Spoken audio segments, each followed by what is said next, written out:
What's up, guys? Welcome back for another episode. Let's go. Last Sunday, we're here. We're live. We got a special guest in the building, man.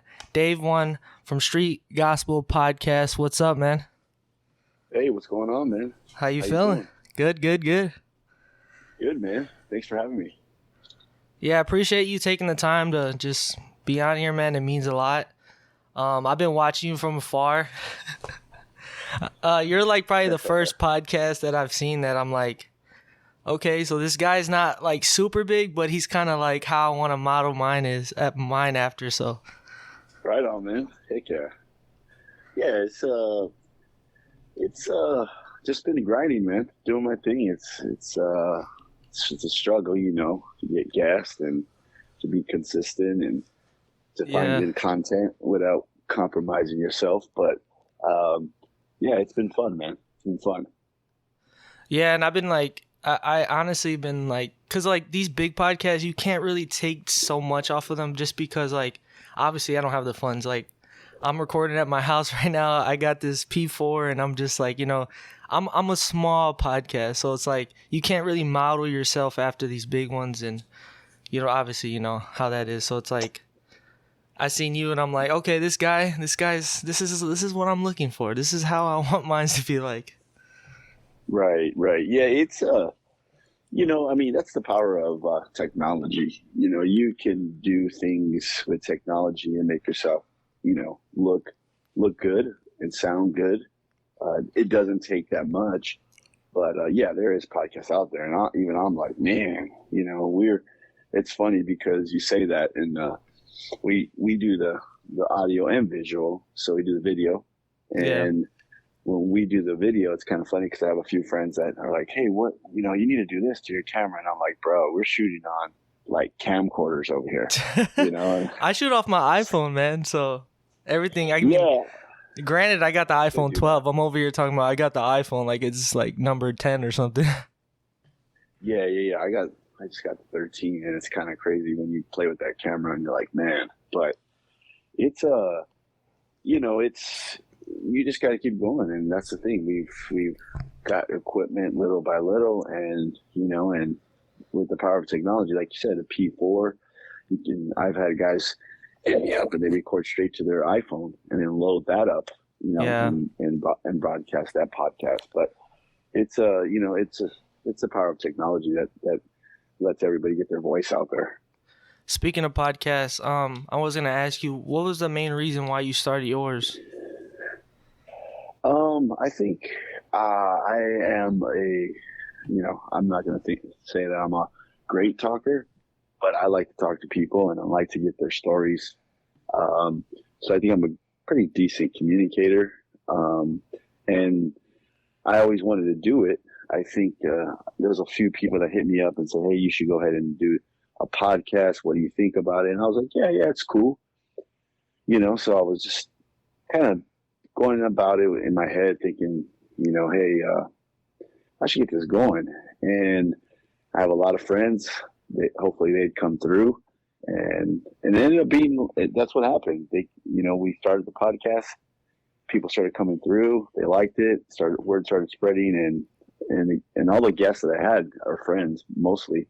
Yeah. So that was cool, but yeah, it was just something that I wanted to do. I think people thought that I was going to be a little bit different on the podcast as far as like subject matter. Yeah. I think people thought I might have be a little bit more political or maybe be more into sports or, some people say I'm funny, maybe be a little bit more funnier. So different things, but I was kind of like, I just want to, whoever comes in, whatever their story is, let's just go with it. And where it goes is where it goes. I didn't want to pinhole my audience so much, and so I kind of wanted to have a wide variety of people. I mean, it is a faith-based podcast, but not everybody that's been here has been a believer. We've had all kinds of different people.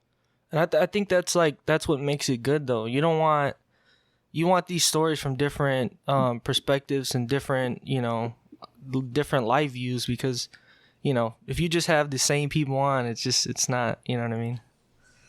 Right. Yeah, we had on the Taco God, and he's Yeah. a guy that goes around and he reviews taco spots here in SoCal. So I called him and I said, "Hey man, I would like to have you on." And he was just like, "Well, is this a Christian podcast?" And I was like, "Nah, we have everybody on, bro." And he Yeah. came through, and honestly, that's one of my favorite podcasts, and it's a favorite of a lot of people I know. Even my pastor, he loves that dude. And he was just like, "Man, that guy was funny. I follow him now," and it was kind of funny because he follows him, and he was like, "What? He follows me?" And I was like, "Yeah, my pastor likes you, dude. He said that you're funny and he likes your reviews on taco spots." So it's just different people, and you just make the connection. They have a good story. They're cool people. I'll have them on. That's I'll have them great. on. That's great. That's basically the same reason why I wanted to do mines too. It's just like you said, it's just having these different people on with different viewpoints and these great stories of life. And I feel like this is what people want to hear about. It's is experience and how can I learn from somebody. That's the main reason why I did. And I see that like from listening to yours, I've learned some things. I'm like, oh, okay, I'm 24, so I'm still a young man. I'm still trying to Yeah, figure out life, and I'm still trying to see where God kind of has me. You know what I mean? So yeah, so it's great, man. yeah, that's the best attitude to have. Just continuing learning, picking up stuff from people. A lot of young people don't have that mentality where Yeah, they kind of think they know everything. And if you have a mentality like, hey, I'm still learning, I want to learn. Let me talk to this dude. Let me talk to that dude. Let me get some information over here. How do you do this? Let me research this. Hey, I always say you're on your way. You're on your way. yeah. So tell me a little bit about yourself. You're from what part of Cali are you from, or is it Cali or Arizona? Yeah, yes. No, I'm from California. I grew up in Southeast LA, so it's a little bit mostly predominantly Hispanic communities. And I grew up there. I all my life. I live a little bit outside of LA now. I live in the Inland Empire, so I probably lived out here for the last 10 years. And yeah, I grew up in Southeast LA. I grew up around the neighborhood. My family was from the neighborhood. Um, they gave their life to the Lord when I was just a young kid, and kind of changed the whole dynamic of our family Yeah, because they were both sides, my mom's side and my dad's side, were into gangs, drugs. But God saved my family, man, and kind of changed the whole course of our family. Gave our life to God. So I grew up in church. Still living in Southeast LA, a city called Bell Cudahy was my city, and um, got involved in a lot of sports. I liked sports as a kid, but I did like graffiti. I liked graffiti as a young kid. I loved, the Beach Street movies and yeah. breaking and everything, and really dug Cali's like this. a vibe, man. Man, I love it. I've never been out there, but like every single time you just think of California, like I just want to go out there. Yeah, it's cool, man. I mean, it has a whole vibe. There's nowhere like home. Um, a lot of things have changed the last few years, the pandemic and all that stuff. But Yeah, it is cool. It's a lot of political stuff going on. There's a lot of it's kind of gotten dangerous in some areas, a little over the top. Not as bad as Chicago, but um, but it's gotten pretty crazy. But it's still a beautiful beautiful state, and the yeah. beaches. I mean, I love where I live now. I'm kind of butted up against the foothills. So, I wake up and, look outside, there's mountains, and then, I can drive for about 45 minutes and be at the beach. So you can drive Man. up, be in the snow in the mountains, drive 45 minutes, be at So the you beach. basically live in heaven, is what you're saying. Yeah, sometimes we take it for granted. I posted a picture on my gram the other day, Yeah. and a girl I went to high school with that lives in Texas now. She's like, "Is this your block?" And it was like a picture in the middle of my block, looking up the block, and you can see there was a little bit of rain, so there was some snow on the mountain and the clouds. It looked really nice.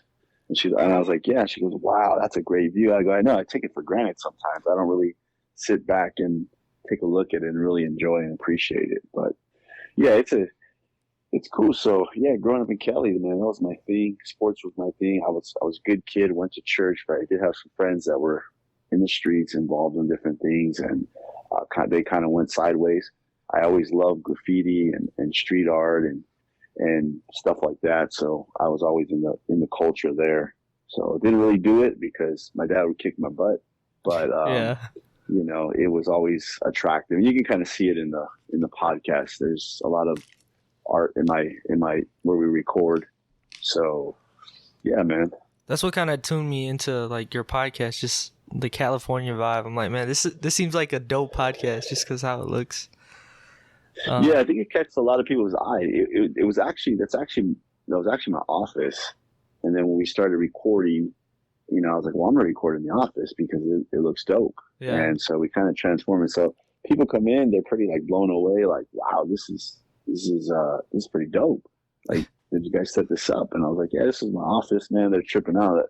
So this is where it all happens. It's like, man, some people come in, they're like, I thought it was bigger. And then they were like, I thought it was in your garage. Yeah. I said, no, man, it's the actual office, but we just transformed it into the little studio. That's dope. That's the goal for me, man, is eventually get a studio. I'm in the process of moving, so it's like, it's all hectic right now in my house, but like my fiance, she's like, you're going to record on audio. Nobody's going to see behind it, like all these boxes and stuff. So it's just, but yeah, that's the goal for me, man, is to end up like getting the studio, having consistent guests on. But I was going to ask you, so you started the clothing business, or is you just help run it? Yeah. So, I started Savior brand like in 2007 when it was like kind of for faith-based clothing brands. It wasn't a thing, right? I mean, you had probably like NOTW or something stupid. I'm sorry, not stupid, just not cool. Yeah. And so, you had all these brands out and they weren't that cool. So I was like I said, I was in the graffiti, I was in street art. I was like, I'm going to start a brand. So I started Savior brand, and then I was running that, still run it. I'm still running it, but I'm not, what's the right word here? That's not my main thing now. The podcast is my main thing. So, when I was doing the brand, it was big, kind of just, it was rolling for a while there, a good amount of years that I was getting big name artists to do stuff for us. And then the markets kind of got a little bit diluted. I had some other brands that were kind of piggybacking off what I was doing, and good people, doing good stuff. And they kind of took it and ran with it even further than I did, for sure. And, but it wasn't as fun as it used to be. It kind of got a little played out for me. And a lot of people are like, come back in the game, man, start doing the shirts again. And I always think about it and come up with an idea, and I'm like, I'm going to do this. And then they're like, oh, that's dope, bring it out. And I kind of just put it on the back burner again. But did the brand. The brand is what funds the podcast. That's kind of how it started. Basically what happened, bro, is that I had the brand. Yeah. When the pandemic came out, there was no cool mask, right? There was nothing. I'm not a big mask, so I didn't even wear the mask. But so they're making masks. They were cheap masks. I called my boy. I said, hey, Fred, I want to make some masks. My friend Artcore Graphics comes up with a design, and it's just a paisley bandana print. We get those printed. I tell Fred, hey, Fred, can you make these for me? No problem. We go to a shop in South Central, and hey, Fred, boom, get them to me, 50. Sell out in like 2 days. Boom. So I'm buying these masks. Now you can buy a mask for $2, right? Yeah. I mean, everybody has a mask. But back then, nobody had a cool mask. So I'm buying them for $4 from Fred, making them, hand sewing everything, his people. And then I'm turning around selling them for $15. Wow. Yeah. So I made 50. I called Fred. I said, I need some more. He's like, I told you. And I was like, I know. I said, I know, man. So, excuse me. And then I go, give me 50 more. He goes, no, I'm going to give you 100. Well, that was all my profit if I invested again. So I said, all right, let's do it. And then I sold all those out. So here I am sitting on all this profit. I'm like, what What should I do? What should I do with this money from the brand? I got to like reinvest it. And then boom, like podcasts. Like this is a great, and I knew like the mask thing was done. Everybody started making masks. Everybody was selling them, your grandma, everybody was making masks. So I just said, forget it. Like I'm not going to make masks no more. And I wasn't a big believer in the mask anyway. So it's kind of funny, but anyways, so I took the profit. I called up a friend of mine that knew somebody at Rode, and they got me a board. So I got the board, bought the microphones, and then I just started buying little stuff by little. If you look at our early videos, that was the thing too, man, is that my wife, she was like, you can't just do audio. And I was like, dang, I know. She's like, you got to do video. And I was like, yeah, but video's a lot. And it's still a lot to take on. So my son's really into video. And he was like, let's do video. I can do it. So we had some ragtag cameras. We had a GoPro. And I was like, all right, let's do it. And it was a little bit more than what we thought it was, especially for like editing stuff. Yeah. So editing was just bad. Syncing audio was bad in the first few episodes. They were great episodes, but it was just bad. Yeah, I was gonna say that first episode, man, was fire. Yeah, I mean it was cool, but it was just like it wasn't where you wanted it. Yeah, not like it is now. Like I gotta call my friend Javi, my Jiu Jitsu instructor, back and kind of talk about it and stuff. But talk again. But yeah, so we just started grinding on that, and then as time went on, we got better. We got better equipment, and just started adding. We got better. I mean, they're not the best cameras, but they're decent cameras. And then we just kept growing. So that's kind of the next thing. We're probably gonna get some new cameras soon. Yeah. But yeah, man, everything was just like gradually over the last. I think we started in 2020, so almost going on 2 years. August, I think it'll be 2 years. So yeah, it just started gradually getting better, and we got blessed because we had some really great guests. That's really what makes the podcast. Yeah, that really what it is. And like I was telling you, you're like the first big guest for me. So it's just like it's great. I'm doing it in a local level. You're doing it in a bigger stand, but like just the way that you started yours, it was kind of like.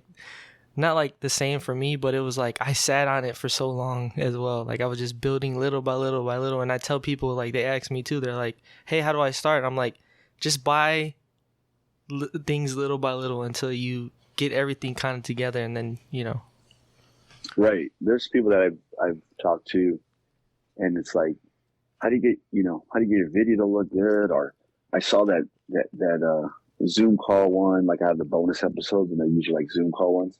Yeah. And I was like, bro, it's so easy, man. Get your laptop, buy a $30, camera from Amazon, connect it to your laptop, and buy this mic. It's just a USB mic, and then connect it to your laptop, and you can call any guest, set up a Zoom call. Zoom lets you record for free.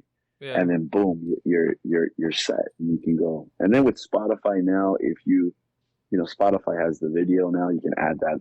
Yeah. So I just got that email. I'm not sure if I don't know, because I'm on YouTube too, so I don't know if that's hurting or helping. Like before, I would have more people go to my YouTube channel to watch the video. Now my Spotify viewers are just like, wow, video's here. So I'm trying to like determine like what would be better, But I guess both places are better either way. You kind of, the more places they get to watch, the better.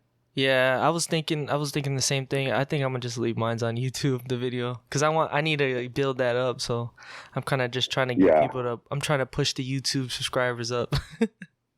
Right, and looking at my analytics, it's a lot of people don't watch it on Spotify or don't listen on Spotify. They actually listen more on Apple Podcasts. Oh, which is a trip. So, hey, whatever. I put it out there, and hopefully it just builds and then gather more people and find us. Also, I mean, Anchor makes it super easy for you. So it's like you just put it all on one, and it just goes to all of them for you. So, but right, that's what I tell people too. I go, it's so easy now with the technology and stuff.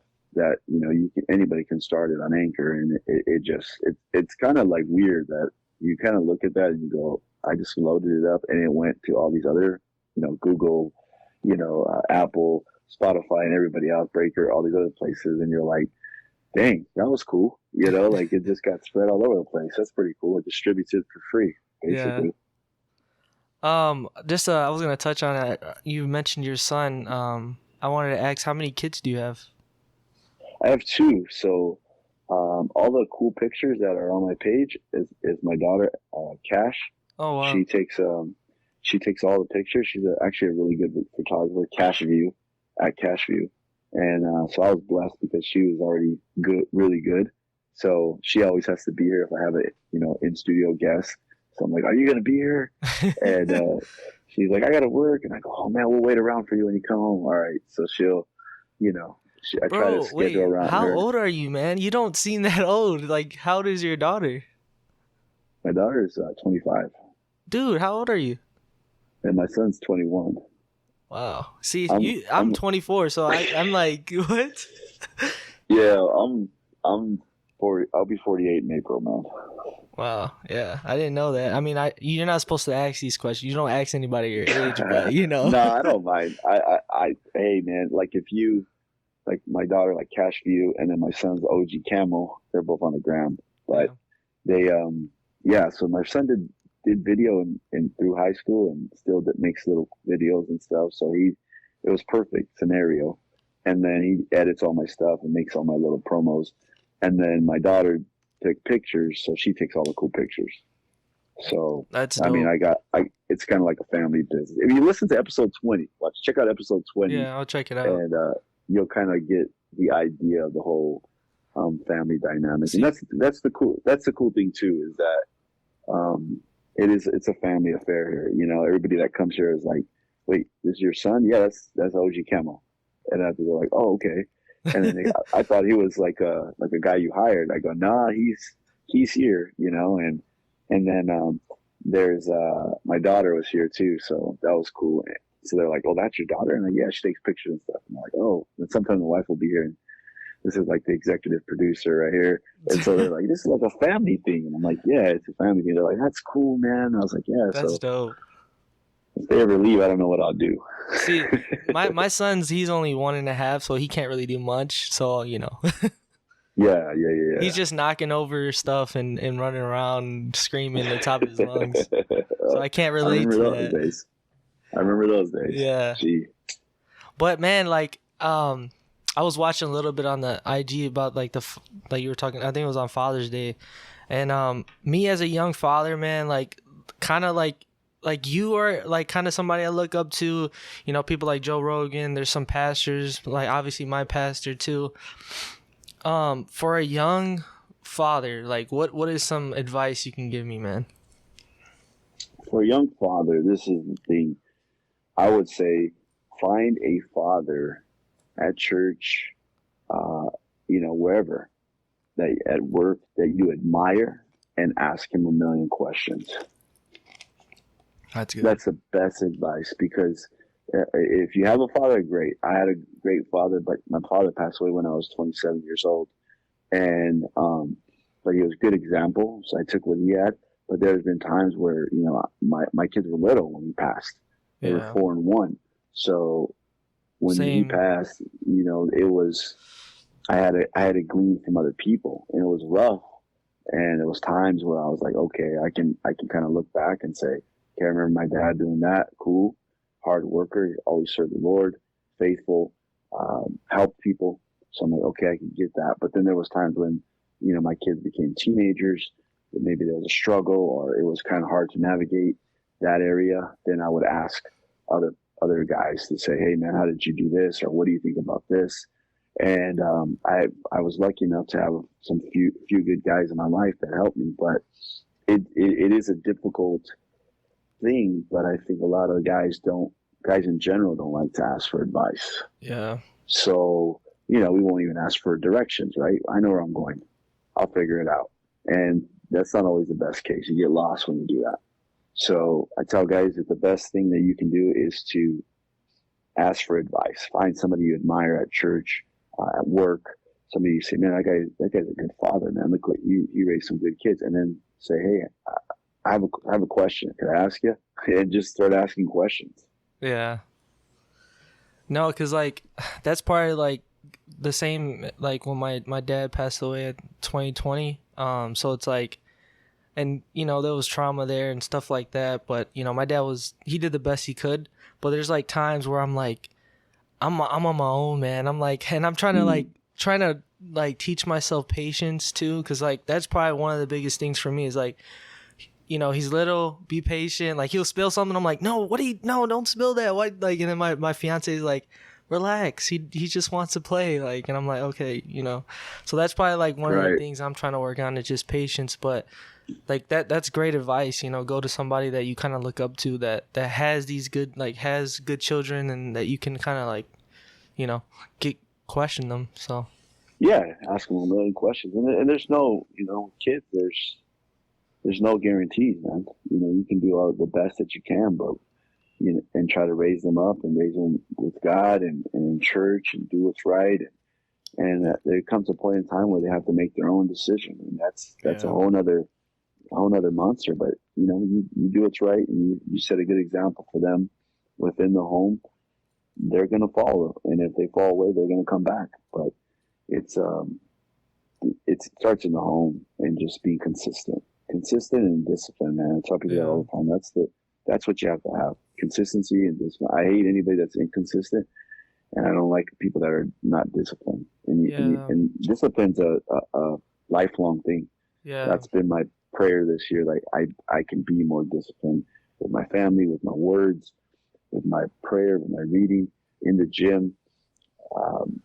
Just be more consistent in a lot of different things. That takes a lot of work. Yeah, and that's like honestly, me having my son was the main reason why. Like, I think I've lost like probably 15 pounds since he's been born. I've been working on myself, trying to go to the gym, work on these problems because I'm not trying to pass it on to him. And I tell and I'll tell like friends and all that, and I'm like, I gotta try to get right, man. I gotta try to get right for him, and I'm trying to like the discipline thing, man, is probably one of the biggest things, especially like when you're young and then like you have kids when you're young, you're kind of used to not having responsibility. It's like you just if I want to buy this, I'll buy it, or if I want to go here, I'm gonna go here. You know what I mean? It's like you can't do that. You know what I mean? No. So there has to just be some discipline there, and it takes a lot. It just takes a lot, but you just conscious, and once you start disciplining yourself, it becomes a habit, and once it becomes a habit, it becomes second nature. Yeah. On to what I really wanted to talk about was jiu-jitsu. So okay, I have not, like, obviously I don't have the funds for it, but eventually my goal is to start. Okay. I'm just worried about like injuries and stuff like that. I wanted to ask you, like, I mean, obviously you can get injured. There's always like a chance, but like, is it a big chance, or is it like rarely happen, or it depends on like, you know what I mean? Like somebody starting off. Yeah, you're gonna get injured. It's just part of the game. You can't do something like that and not get injured. There's self-inflicted injuries. You're trying to do something you can't do. There's injuries where you might be rolling with somebody and they don't know what they're doing and they might hurt you, or you might have great training partners and just a freak accident happens. I've been lucky, nothing major. I've had some little knee stuff and shoulder stuff, but it is a art that I try to tell people that they should learn, they should invest. And in anything, you're going to get hurt. You say you're going to go hoop, you're going to get hurt. I hooped for a long time. That's probably why my knees are beat. But you're going to get hurt on that court. So you got the 3-pointer or what? Or what is it? No, I was just let's see. I was like that, just distribute. Okay. Hit a little 15-footer. Nah, I wish. I mean, I used to play. It's funny because I played years ago. I stopped playing like maybe 10 years ago consistently. Yeah. And I still have my friends that we used to play with. So they were all brothers, and I was the only Mexican dude on the team. Yeah. So I would just do my job, defend and distribute and set picks. And hit open J here and there, and we would win. So, but yeah, nothing fancy. But Yeah. yeah, but with any sport, you're gonna have injury. I mean, it's just. But I always tell people, you're young. I started jiu-jitsu late. After I quit playing ball, then I got into like kickboxing and boxing more, and then a little bit of jiu-jitsu. And but if you're young, the possibilities of getting injured are more slimmer than a 48-year-old guy trying to roll. Yeah. No, yeah, I've been looking into it. I mean, obviously, right now I'm not in the place to pay for it because it is a little bit more on the expensive side. And then out here, it's not really a big scene, so it's like there is gyms, but it's not like it's like picking the right one. And California, I feel like that's like there's so many out there. Yeah, yeah. There's, visit a gym one day. Try to go in and try a class. See if you like it.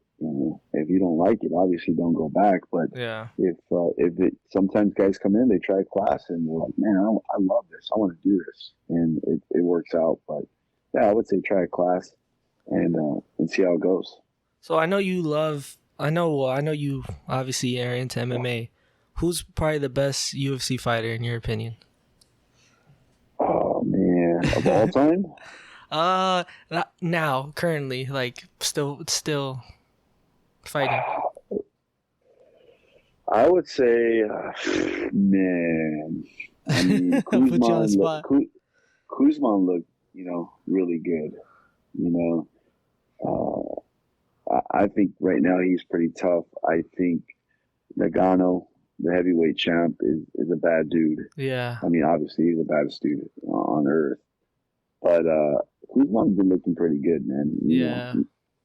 I think his wrestling was good, but his boxing is really good. Now, if you ask me my favorite fighter of all time, Yeah. Who's your favorite fighter? it's the Diaz brothers. How did I know you were going to say that, man? Come on. Diaz brothers, man. That's just. You got to show the love, huh? California. I mean, they're the ones that got me into it, man. They're the ones that got me into it. When I was changing the channel one day, and I saw there was a fight on, and they had their crew, and they're arguing after the fight. And I said, "Who are these dudes?" And they were just like flipping off the camera and doing all this crazy stuff. And I was like, hey, "Who are these guys?" Well, that's Nick Diaz. And I was like, "Oh man!" So Nick Diaz and his brother Nate, and their whole crew is good. Jake Shields, liked all of Gilbert Melendez. I actually had a guy, Jason Manley, on the podcast, and he trained with all those guys in the early days and stuff. Still trains a lot of UFC fighters to this day. So. But yeah, the Diaz brothers, man, as crazy as they are, I love them. I mean, they're one of the biggest draws, man. They're fire. I love them. Every time they fight, you gotta tune in. You just have to. Right. So yeah, my favorite. I always like them. I used to like Vanderlei Silva. We went to train at his gym a few times. That's how I met my friend Khalil Roundtree. He's in the UFC now. I met him through that, and he came on the podcast. Oh yeah, he's dope. Yeah, he's a monster, man. Khalil. He's a really good dude, good heart. So we've been friends for probably 10 years now, man. So we met a long time ago, and still keep in contact. I think today's his birthday. But yeah, he's cool. But the connection, man, that's the key. Just keep connecting. But yeah, those are my favorite fighters. That's Vanderlei and, Masvidal. I like Masvidal too. Yeah, I'm excited for March 5th. Yeah, anybody. I like Kobe too. Yeah. They both come to fight all the time. So if you come to fight, it's great. I know there's fighters out there that they want to win and they have strategy and it's cool, but there's something about these two guys going toe to toe that, makes us go crazy. Yeah. Just to answer my own question, I would say Max Holloway is probably my favorite fighter. I think I like Max too, man. Yeah, he just like just the way he's just relatable, man. He's just a good guy, and then him being a father, and he plays video games, and I don't know. He's probably my favorite. Yeah, he's good. He's good. But getting closer to the end, I was gonna ask you, what would you tell someone that wants to do what you do, as far as, the podcast or starting their own clothing brand? What advice would you give them? So for the clothing brand, I would say write down your vision of what you want your brand to look like, and a lot of times we take pieces from other brands, right? And we say, but have your vision involved in that. I want it to look more like this. Get a plan. If you're doing a brand, I would say find a good printer. Find a printer that's not going to charge you like crazy amount and not going to make you order crazy amounts. Because at the end of the day, you're a small brand. After you sell to your friends and family, you're going to have all those shirts left if you don't hustle them. Yeah. So find a printer that will print you like maybe like 2.5 dozen, which is hard to find sometimes, but 2.5 dozen shirts, you can hustle that. And then you start building up, you put it online and do all that. But a vision, a good printer, and a printer that won't make you order like outrageous amounts of shirts and don't give too many free shirts away, because everybody always says, give me a free shirt and I'll promote you. Give it to people that are going to make a difference with that shirt. Like, that was going to be my next question to you is, can I get a shirt now? Yeah, man. And all you got to do is just, give it to people that are going to wear it. Give it to people that are going to sport it. Yeah. Like, give it to key people. So you got to be strategic about who you give it to, Yeah. As far as the podcast, I mean, that's, I would say get a plan of what you want to do on your podcast. There's a lot of different people out there right now. And I'll tell you one thing, my problem with the podcast market are short videos or, YouTube videos, and they're out there. Everybody wants to give their opinion. Yeah. On something. There's a lot of podcasts that want to give their opinion. They want to talk about, they want to piggyback, on issues in the church. And I'm not really down with that. It's not my thing.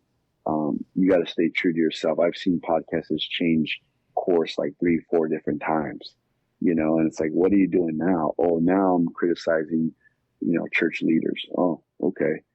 That's cool. Whatever. That's not my thing. That's not what I'm called to do. So I kind of I would say stay in your lane, find a lane and go with it. I let the guest be the star of the show. I'm not the star. I don't want to be the star of the show, because I know what makes a good podcast. I'll do my job, but what makes a good podcast is a good guest. Yeah. So find good guests, because at the end of the day, that's what people are going to listen to. There's a lot of people that just do, the podcast by themselves. Great. That's on them. My podcast is guests, fueled. I mean, they're the ones that are telling their story. They're the ones that make the podcast happen. So I kind of keep that perspective. And I always say, just don't sell yourself out, man. Stick to your guns, stick to who you are.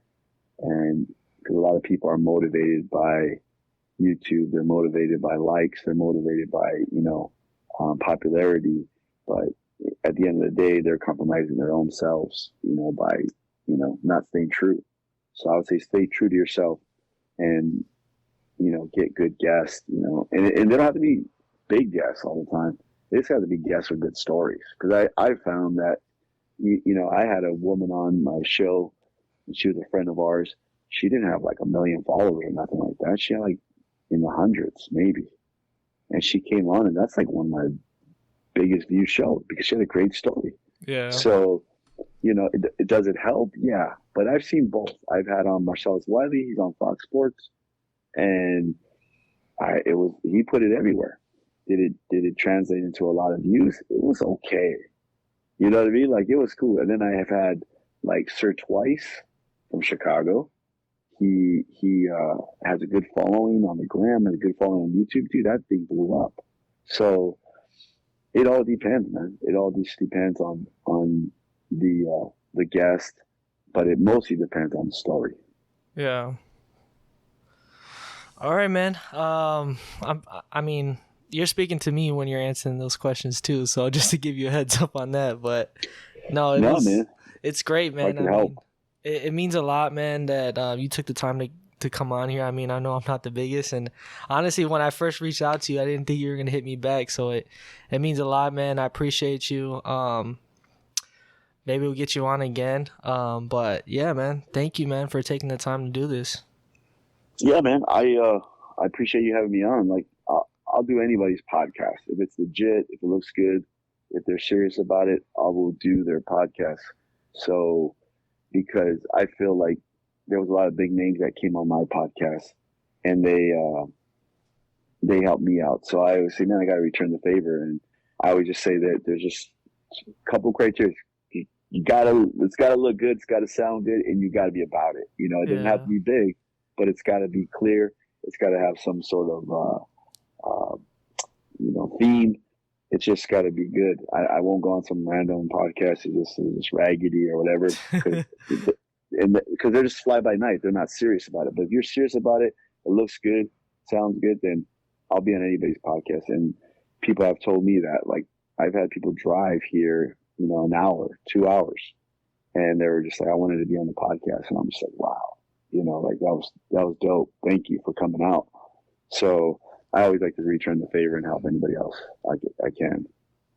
thanks, man. I appreciate that, and that means that I'm not raggedy though. So yeah, that's good. That means you saw mine and you were like, okay, this guy's really about it. Okay, I see you. So hey, man, that means a lot, man. But yeah, man, Street Gospel, man, go check it out. Street Gospel Podcast. Savior brand, right, is the clothing brand. Go check that out. Yes, sir. That's it, bro. All right, man. Thanks, man. Appreciate you. Thank you, Angel. Appreciate you having me on, bro. Have a good day, man. If you need anything, hit me up. I will. Thanks, man. I'm gonna need a shirt, man. So just whenever you can give me that shirt, you know what I'm saying? I'll send you my email now. Wait, I'm down. I'll send you something. But you said you've been working out, losing 15 pounds. So should I send a medium or a small? Dang, man, that's I don't know if I'm fit that, man. Oh man, he's like, all I have is you. I can send you the medium, but that's the only thing you gotta fit it. I'm just kidding, man. Nah. I meant that in a good way. Like if you're dropping lbs, then that's great. Might have to send you a smaller size, but no, I got all kinds of sizes. I'll shoot me an email and I'll hook you up, man. All right, appreciate you, man. All right, man. Thanks, man. All right, brother. Have a good one. You too. Late. Later. All right, man. Thank you guys for listening. Thank you guys for tuning in. Yeah. Stay tuned. We got some more guests coming on, and yeah. See you guys. Peace.